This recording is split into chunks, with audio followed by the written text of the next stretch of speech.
ስነ ጽሁፍ የጽሁፍ ታሪክ ከተጀመረበት ጊዜ አንስቶ አሻራውን በዘመን ላይ ሲያሳርፍ ኖሯል። ታዲያ በዚህ ረጅምና ጠመዝማዛ ጉዞ እየፋፋና እየቀነጨረ እያብረቀረቀና እየደበዘዘ እየወጣና እየወረደ እየለመለመና እየተወለገ እዚህ ደርሷል። ስነ ጽሁፍ አስደናቂ ከፍታ ላይ የደረሰባቸው ዘመናት ወርቃማ እንላቸዋለን። በዓለም አቀፍ ደረጃ የስነ ጽሁፍ ወርቃማ የሚባሉ ዘመኖች እንዳሉ ሁሉ በኢትዮጵያም 1960ዎቹ ስነ ጽሁፍ አብቦ የጎመራበት ጊዜ ነበር። በዚያ ጊዜ በኢትዮጵያ ታላላቅ ልቦለዶች፣ ግጥሞች፣ ቲያትሮች፣ የታሪክ መጻሕፍቶች በብዛትም በጥራትም እንዳሸን የፈሉበት ዘመን ነበር። ሐዲስ ዓለማየሁ፣ ዳኛቸው ወርቁ፣ በዓሉ ግርማ፣ ስብሐት ገብረ እግዚአብሔር፣ ጸጋዬ ገብረ መድኅን፣ መንግስቱ ለማ፣ ሰለሞን ደሬሳና ገብረ ክርስቶስ ደስታ የኢትዮጵያን ስነ ጽሁፍ ሰማይ ከሰቀሉ ደራሲዎች ጥቂቶቹ ናቸው። ያ ዘመን ጉምቱ ጥበበኞች ከያሉበት ተጠራርተው የተሰባሰቡበት ወርቃማ ጊዜ ነበር። ኢትዮጵያ በስነ ጽሁፍ ማህፀነ ለምለም ናት። ለሙያው መዳበር አያሌ ደራሲዎች የበኩላቸውን አስተዋጽኦ አበርክተዋል። ግን እያንዳንዳቸው የሚታወቁባቸው ስልትና ቀለም እንዲሁም ቋንቋና ለዛ ነበራቸው። ለምሳሌ ሐዲስ ዓለማየሁ በተረታዊ አቀራረባቸው፣ በዓሉ ግርማ በመጠቀ ቴክኒካዊ ብቃቱና መቼም የማይዘነጋ የሴራ አወቃቀሩና የገጸ ባህሪያት አሳሳሉ፣ ስብሐት ገብረ እግዚአብሔር አይነኬ ጉዳዮችን በመድፈሩ፣ ዳኛቸው ወርቁ በቋንቋ ምጥቀቱና በሐሳብ ብስለቱ፣ ብርሃኑ ዘሪሁን ልብ ወለዶችን ታሪካዊ ገጽታ ማላበሱ እነዚህ ደራሲዎች የሚታወቁባቸው ስልቶች ናቸው። ወደ ቅኔና ተውኔት ስናመራ ደግሞ ጸጋዬ ገብረ መድኅን፣ ሙሉጌታ ተስፋዬ፣ መንግስቱ ለማ፣ ዮሐንስ አድማሱ እያልን ብንዘረዝር ማቆሚያ አይኖረንም። እነዚህ እንቁ ጸሐፍቶች በዘመናቸው ጥበብን ማማ ላይ ሰቅለው በልዩነታቸውና በድምቀታቸው የአማርኛን ስነ ጽሑፍ በተዋበ ህብረ ቀለም አላብሰውታል። ዛሬ በሚኖረን የአንጸባራቂ ኮከብ ገጻችን ደግሞ በኢትዮጵያ ዘመናዊ ስነ ጽሑፍ ታሪክ ውስጥ እጅግ አወዛጋቢ ስብዕና እንደነበረው የሚነገርለት ደራሲ፣ ጋዜጠኛና ፈላስፋ ስብሐት ገብረ እግዚአብሔር የህይወት ታሪኩን፣ ስራዎቹን፣ የህይወት ፍልስፍናውን፣ ገጠመኞቹን፣ ስብዕናውንና በአጠቃላይ ያሳልፋቸውን ውጣ ውረዶች የሚዳስስ ታሪክ በተከታታይ ክፍሎች ለማቅረብ ወደድን። ለዚህም የተለያዩ ምንጮችን በግብዓትነት የምንጠቀም ይሆናል። ማዳመጥ ሲጀምሩ ቻናሉን ላይክ እና ሰብስክራይብ ማድረግ አይዘንጉ።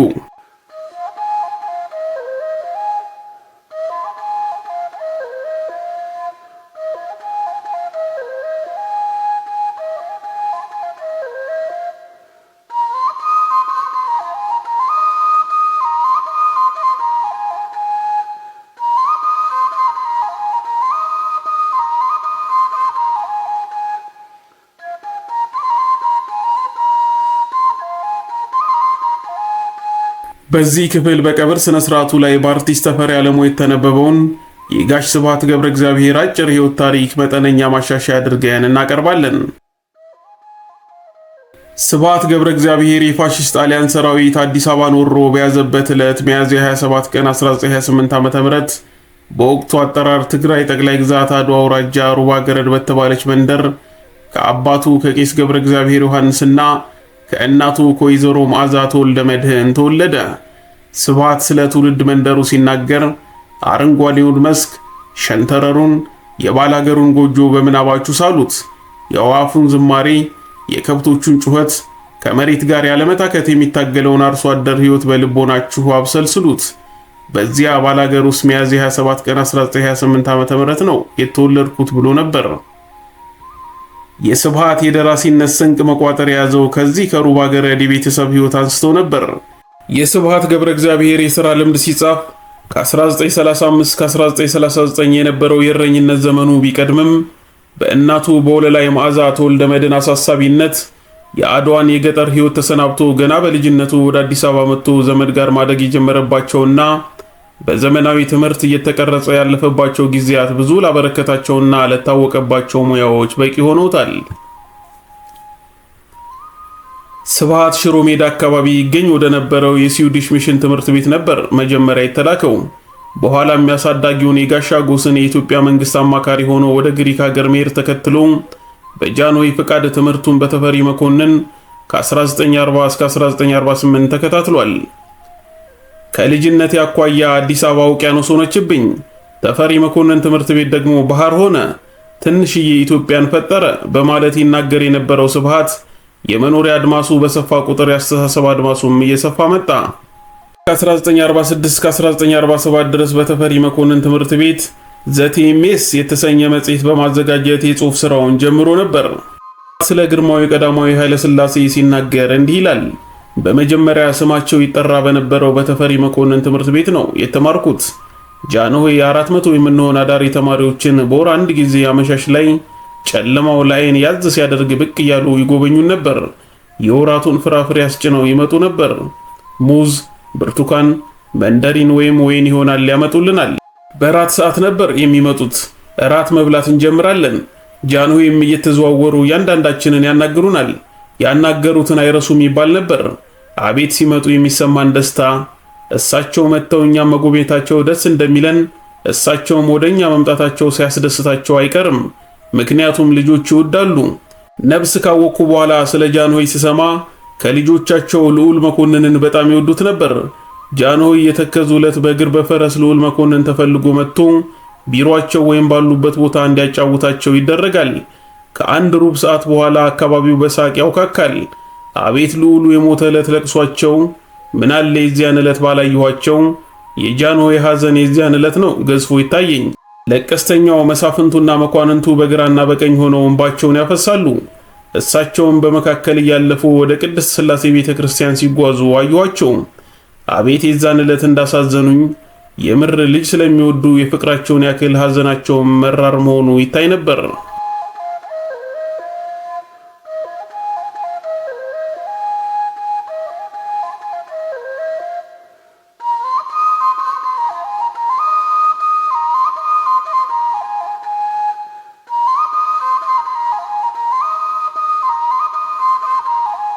ስብሃት በአዲስ አበባ ዩኒቨርሲቲ ኮሌጅ ከ1948 እስከ 1952 ዓ.ም በተከታተለው የትምህርት ሙያ የመጀመሪያ ዲግሪውን ተቀብሏል።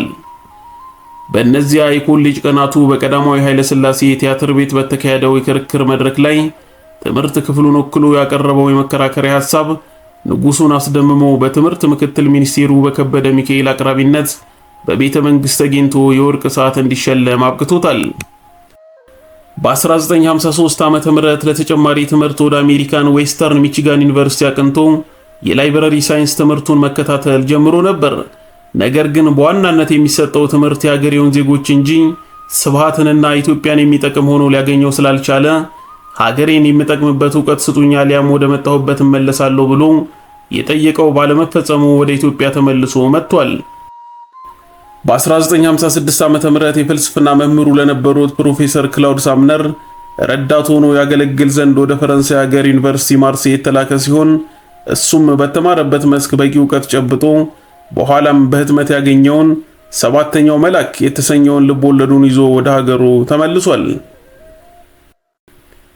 አሻራውን ያተመባቸው ሙያዎች እንደሚመሰክሩት ስብሃት ገብረ እግዚአብሔር የመጀመሪያ ስራውን ካሳንቺስ አካባቢ በሚገኘው አስፋውሰን ትምህርት ቤት በእንግሊዘኛ መምህርነት ነበር የጀመረው። እዚያም ለ3 ዓመታት አገልግሏል።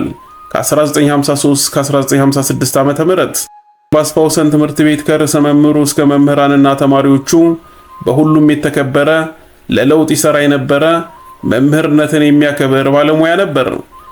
የመምህርነት ሙያ ሽኩቻና ጥድፊያ ከማወቅና ካለማወቅ ጋር ነው። የምትመቀኘው ሌላን ሳይሆን ድንቁርናን ነው። የሚያስደስት ደግሞ የዘራው አድጎ ሲያፈራ ማየትህን ነው ይል ነበር መምህሩ ስብሃት።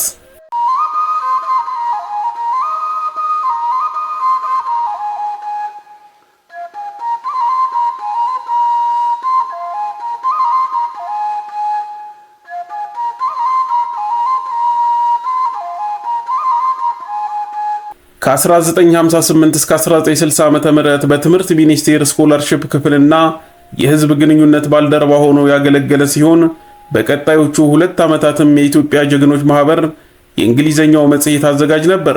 ከ1962 እስከ 1967 ዓመተ ምህረት የህዝብ ግንኙነትና አማካሪ እንዲሁም ስራ አስኪያጅ ሆኖ ከመምራቱ ባሻገር በተጓዳኝ ከ1965 እስከ 1966 የመነን መጽሔት ስራ አስኪያጅ በመሆን አገልግሏል። በአንድ አይነት ሙያ ውስጥ በህይወትህ እንዴት ገብተህ እንደምትሳተፍ አታውቀውም የሚለው ደራሲና ጋዜጠኛ ስብሃት ገብረ እግዚአብሔር ስለ ጋዜጠኝነት ህይወቱ አጀማመር በአንድ ወቅት ሲናገር እንዲህ ብሎ ነበር። እኔ በአንድ ወቅት በትምህርት ሚኒስቴር ስኮላርሺፕ ክፍል እየሰራው ሳለ አንዱን ቀን በዓሉ ግርማ እዚህ ዝም ብለህ ከቢሮክራሲ ጋር ጊዜህን አታባክን፣ አሁን በስኮላርሺፕ በሚሰራው ስራ ሀገሪቱ በርካታ ሰዎች አሏት፣ ላንተ ተፈጥሮ የኛ ሙያ ነው የሚስማማ ሲለኝ እሺ እውነትህን ነው አልኩና መልቀቂያ እንዲሰጠኝ ለትምህርት ሚኒስቴር ማመልከቻ ጻፍኩ። ከበዓሉ ጋር በማስታወቂያ ሚኒስቴር ስራ ጀመርኩ በማለት ይናገር እንጂ ከ1965 ዓ.ም በፊትም ከ1946 እስከ 1947 የተፈሪ መኮንን ዓላማ የተባለው መጽሔት ላይ ባዘጋጅነት በ1960 እስከ 1962 የኢትዮጵያ ጀግኖች ማህበር እንግሊዘኛውን መጽሔት ባዘጋጅነት በተጨማሪም ጥቂት ለማይባሉ ዓመታት የካቲት መጽሔት መስራቱን የህይወት ድርሳኑ ያመለክታል። በዚህ አጭር በሚመስለው የጋዜጠኝነት ቆይታው ቀላል ከማይባሉ ሙያው ከሚያማዘዛቸው መዘዞች ጋር ተጋፍጦ በእድልም ሊተርፍ የቻለ ጋዜጠኛ ነበር። በጥበብ ሙያው ያለፈባቸውን ውጣ ውረዶች በገዛ ቃሉ ሲናገር አንድ ቀን ቁራጭ ወረቀት ከሳንሱር ጽሕፈት ቤት አካባቢ ተጻፈ። በዛን ጊዜ የምጽፈው በአጋፋሪ እንደሻው ላይ ነው። የደረሰኝ ማስጠንቀቂያ የወዛደሩን ልዕልና የሚያሳይ ካልሆነ ቀልድ ክልክል ነው ይላል። አጋፋሪ እንደሻው ደግሞ ወዛደር አይደሉ ብሏል። በዚህም የተነሳ ስራውን ለቀቀ። አብረውት ይሰሩ ከነበሩት የሥራ ባልደረቦቹ አብዛኞቹ በወቅቱ የተገደሉ ሲሆኑ እሱ ግን ተረፈ።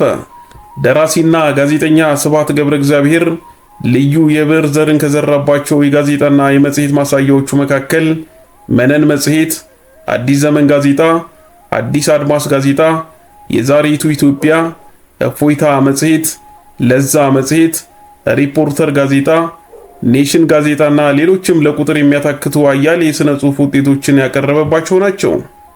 ከበርካታ የፈጠራ ሥራዎቹ በመጽሐፍ ከታተሙለት መካከል 567 ከሌሎች 10 አጭር ልቦለዶች ጋር በ1981፣ ትኩሳት ረጅም ልቦለድ በ1990፣ ሌቱም አይነጋልኝ ረጅም ልቦለድ በ1992፣ ሰባተኛው መልአክ ረጅም ልቦለድ በ1992፣ እግረ መንገድ ቁጥር 1 ከ1985 እስከ 1990 በጋዜጣ ከተጻፉ ሥራዎች የተሰበሰበ፣ እግረ መንገድ ቁጥር 2 ከ1985 እስከ 1990 በጋዜጣ ከተጻፉ ሥራዎች የተቀነጨበ፣ እነሆ ጀግና በ1997 እንዲሁም የፍቅር ሻማዎች ሲሆኑ ዛዚ ደግሞ የትርጉም ሥራ ነው።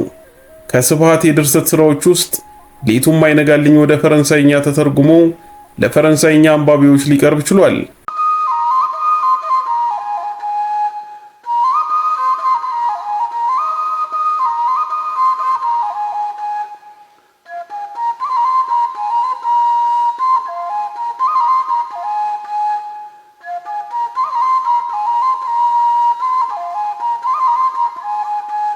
ስብሐት ገብረ እግዚአብሔር በሕክምና ሲረዳ ቆይቶ የካቲት 11 ለየካቲት 12 2004 ዓ.ም አጥቢያ ከዚህ ዓለም በሞት ተለይቷል። የሶስት ሴቶችና ሁለት ወንዶች አባትና የአምስት የልጅ ልጆች አያት የሆነ የሥጋም የመንፈስም ፍሬዎችን የታደለ ደራሲ ነበር። ስብሐት ለአብ ገብረ እግዚአብሔር በልብ ወለድ እንደጻፋቸው አጋፋሪ እንደሻው ሞትን መፍራት እንዳለበት ቢናገርም ሞት ወደሱ መቅረቡን አውቆ ፈረስ አስጭኖ በሽሽት ሀገር ሳይለውጥ በጀግንነት ሞትን ግባ በሉት ብሎ ወደዛኛው ዓለም ሄዷል። ስብሐት የሌሎችን ሞት አያገባኝም የማይል በሰው ቁስል የሚታመም በሰው ሐዘን የሚያለቅስ ታላቅ መምህር፣ ጋዜጠኛና ደራሲ ነበር። ይህ ጽሑፍ በቀብር ስነ ስርዓቱ ላይ የተነበበ የሕይወት ታሪኩ ነው። ታላቁን ኢትዮጵያዊ ደራሲ፣ ጋዜጠኛና ፈላስፋ እንዲሁም መምህር ውዱን አይጠገቢውን ጋሽ ስብሐትን ሁሌም እንናፍቀዋለን። የስብሐትን ምስኪን ነፍስ ፈጣሪ ባጸደ ገነት ያኑራት እያልን በቀጣይ ክፍል አይረሴና አስገራሚ ገጠመኞቹን እንደምናቀርብ እየጠቆምን የዛሬውን ዳሰሳ እዚህ ላይ እንቋጫለን። በምንጭነት የዘነበው ላን ማስታወሻ መጽሐፍን ተጠቅመናል።